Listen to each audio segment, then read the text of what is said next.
Aujourd'hui, on va parler d'une maladie qui touche de plus en plus de personnes, mais une maladie qui n'a pas de symptômes. Alors oui, certaines personnes signalent un gêne dans l'abdomen, de la fatigue, un sentiment général de malaise et une sorte d'inconfort un petit peu vague. Mais bon, comment savoir si toi tu l'as cette maladie? Et surtout, qu'est-ce que tu peux faire pour l'éviter ou en guérir si tu l'as déjà?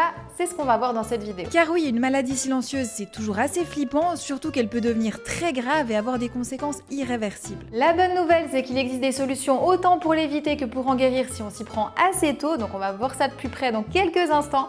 Juste avant, je t'invite à t'abonner à la chaîne si c'est pas encore fait. Pense aussi à mettre un petit pouce bleu, ça soutient énormément le contenu que je te propose ici et je te remercie d'avance pour ça. Et sur ce, on se lance, c'est parti.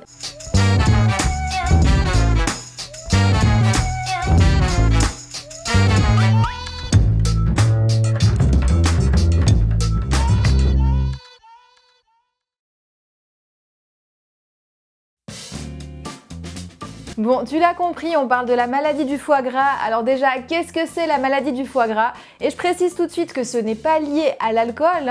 La plupart des personnes qui ont la maladie du foie gras ont une consommation d'alcool qui est très modérée, voire n'en consomment pas du tout. Donc tout le monde est concerné. Ensuite, deuxième point, ça ne touche pas que les canards. Parce que oui, toi qui me regardes sur ton téléphone ou dans ton salon, eh bien t'es concerné. Et j'insiste, la maladie du foie gras est une maladie chronique caractérisée par un excès de graisse dans le foie. C'est tout bête et ça peut arriver à n'importe qui. Et à la différence des canards, l'être humain s'inflige le foie gras tout seul.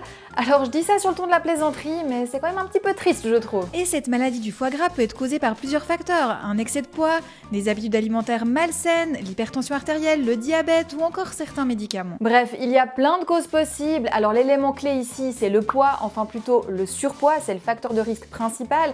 C'est d'ailleurs par là que le médecin va commencer pour poser son diagnostic et c'est par là qu'on va commencer pour tenter de prévenir la maladie. Alors cette maladie du foie a un petit nom médical, ça s'appelle la stéatose hépatique et on a deux stades de gravité. Donc le premier stade, c'est pas très grave et on peut corriger facilement.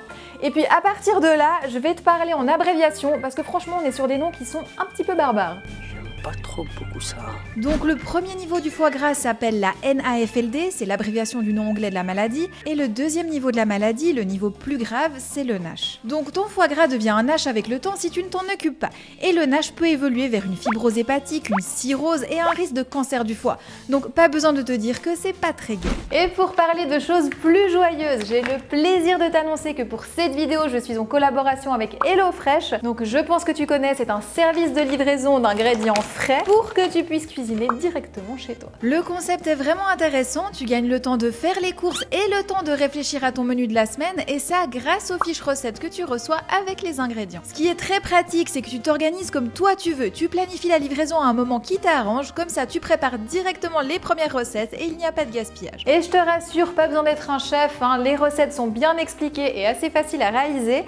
Et pour t'expliquer un petit peu, donc là tu vois, moi je vais réaliser la recette numéro 19, donc quand tu passes ta commande en fonction du nombre de repas, tu reçois une fiche par recette et avec tout en haut tu as un numéro et ce numéro correspond à un sac en papier que tu reçois.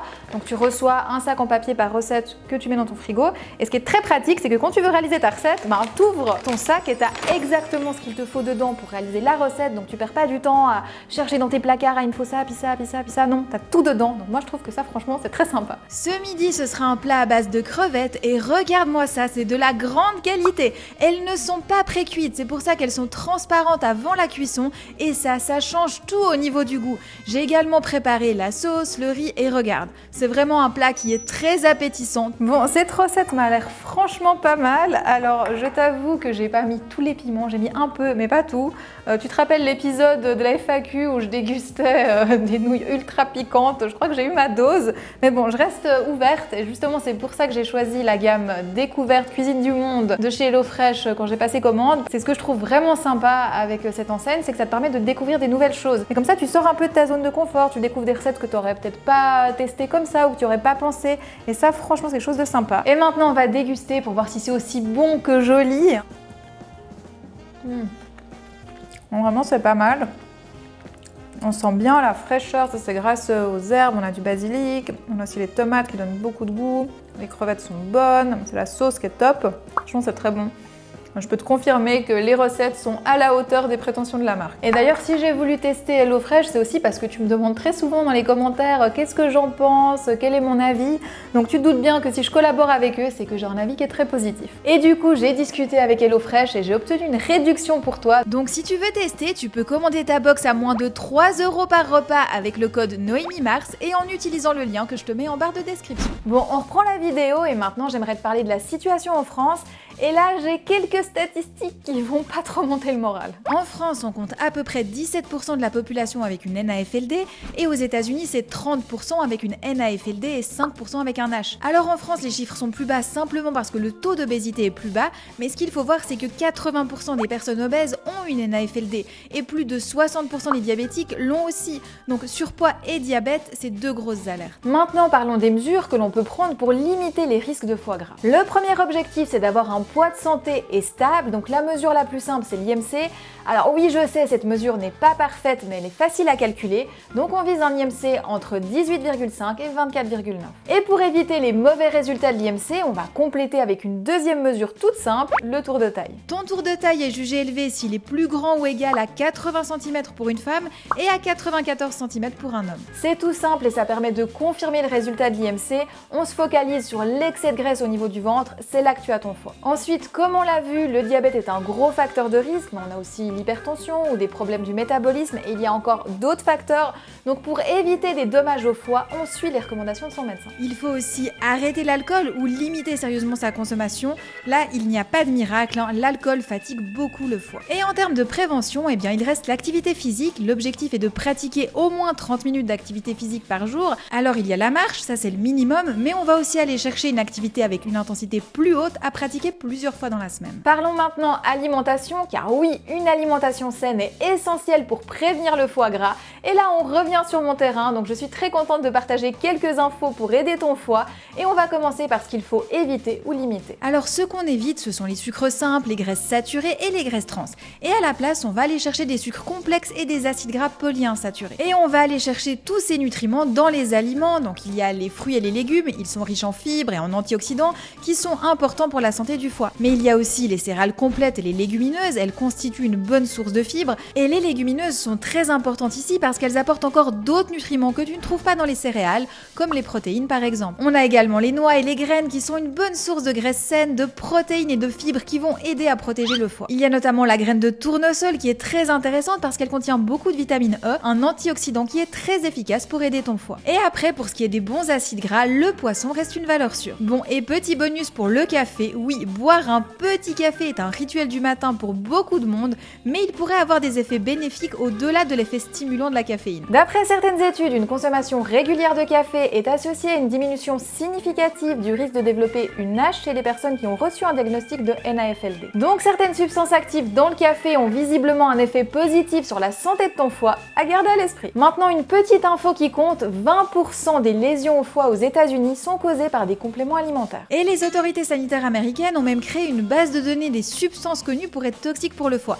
Et ça dans le but d'aider les médecins à s'y retrouver, ça s'appelle LiverTox. Liver, c'est le foie en anglais. J'aimerais désormais revenir sur l'alcool. Alors tu sais probablement que boire trop d'alcool, ce n'est pas bon pour le foie, mais ce que tu ne sais peut-être pas, c'est qu'on peut boire trop d'alcool sans être alcoolique et on peut se retrouver facilement à boire plus d'alcool que ce que l'on pense. La recommandation en France, c'est maximum 2 verres de vin par jour et maximum 10 verres par semaine, ce qui sous-entend aussi qu'on ne devrait pas boire tous les jours. Mais là, ce n'est pas la question, donc 2 verres maximum par jour. Et tu te dis peut-être, pas de souci, vu que je peux verser une demi-bouteille dans mon verre. Mais bon, tu t'en doutes bien que c'est pas l'idée. La quantité a été clairement définie. Un verre de vin, c'est 10 centilitres ou 1 décilitre, suivant comment tu comptes. Par exemple, un verre d'alcool fort, c'est 2,5 centilitres et une bière, c'est 25 centilitres. La taille du verre est différente selon le taux d'alcool. On vise 10 grammes d'alcool pur par verre. Comme ça, on a la même quantité de poison dans chaque verre. Ouais, c'est nul. C'est pas bien. Tout ça pour te dire que si tu te verses un verre de vin à la maison, il y a de fortes chances pour que tu verses plus que 10 centilitres par verre. Et donc, sans vraiment t'en rendre compte, eh bien tu te retrouves à boire beaucoup plus que les limites recommandées. Et là, je profite de te partager une petite remarque perso. 10 verres de vin par semaine, ça correspond à 1 litre d'alcool. Je trouve que c'est quand même énorme. Et qu'on soit bien d'accord, hein, c'est pas un objectif à atteindre, c'est clairement une limite à ne pas dépasser. Et si tu souhaites prendre soin de la santé de ton foie, alors il faut voir pour avoir une consommation d'alcool très réduite. Dernier point, si tu bois pas d'alcool la semaine mais que tu bois une bouteille entière le samedi soir, ne va pas penser que tu respectes les recommandations médicales parce qu'une grande quantité d'alcool d'un coup, ça c'est très mauvais pour ton foie. Maintenant, d'une manière générale, l'alcool est mauvais. Alors oui, on a l'exception du vin rouge, mais là encore, il faut faire très attention aux quantités pour que les effets négatifs ne l'emportent pas, donc vraiment à consommer avec modération. Bon, l'alcool n'est pas le seul ennemi du foie, il y a aussi le sucre, enfin plutôt l'excès de sucre pour être précise. Et il y a un type de sucre en particulier qui est plus nocif que les autres, le fructose, et cela vient de la façon dont l'organisme le métabolise. Par rapport au glucose qui est utilisé par les cellules comme une source d'énergie, le fructose est métabolisé par le foie, mais notre organisme n'est pas conçu pour gérer tout le fructose qu'on lui apporte avec notre alimentation industrielle. Si on revient au présent, une grande partie du sucre ajouté dans les produits transformés et du fructose, notre organisme n'a pas pu suivre ces changements dans nos habitudes alimentaires sur les 50 dernières années. J'ajoute encore que la dernière vague d'augmentation du fructose vient de la mode des produits allégés en matière grasse. À la place, les industriels ont ajouté du sucre pour améliorer le goût de ces aliments qui étaient maintenant sans matière grasse, et c'est assez ironique je trouve. Tu remplaces les graisses par du sucre et tu te retrouves avec un foie gras. Alors faut pas chercher plus loin, l'alimentation industrielle hyper transformée est vraiment très mauvaise pour ta santé. Pour en revenir à l'essentiel, la maladie du foie gras est une maladie grave qui peut être évitée en adoptant un mode de vie sain et en particulier au niveau de ton alimentation. Je vais voir si vous auriez pas un conseil à me donner. Et c'est là que j'entre en action. Si tu souhaites un accompagnement pour construire des assiettes équilibrées avec un menu qui ménage ton foie, alors tu trouveras tout ce qu'il te faut dans les programmes Noémie Nutrition. Un plan alimentaire clair et facile à mettre en place, toutes les explications pour comprendre comment appliquer les recommandations sanitaires, bref, tout ce dont tu as besoin pour réussir. Je te mets le lien à l'écran, tu trouveras toutes les infos sur les différents programmes et il y a même un petit quiz pour t'aider à trouver le programme qui te correspond selon ton objectif. Voilà, j'espère que tu as aimé cette vidéo et si c'est le cas, n'oublie pas de mettre un petit pouce bleu et de t'abonner à la chaîne, ça soutient le travail que je te propose ici. Et merci encore à notre sponsor du jour, HelloFresh. Je te rappelle l'offre, ta box à moins de 3 € par repas avec le lien qui est en barre de description et tu recevras tout ce qu'il te faut à la maison pour cuisiner de bons petits plats. Et moi je te dis à bientôt dans une prochaine vidéo et en attendant, si tu souhaites plus de Noémie Nutrition, je te rappelle que tu peux rejoindre le groupe Facebook Ma Vie de Cricket. Tu peux également me rejoindre sur Instagram, je partage au quotidien de nombreuses choses avec du contenu inédit. Et sinon on se voit dans une prochaine vidéo. Allez, ciao!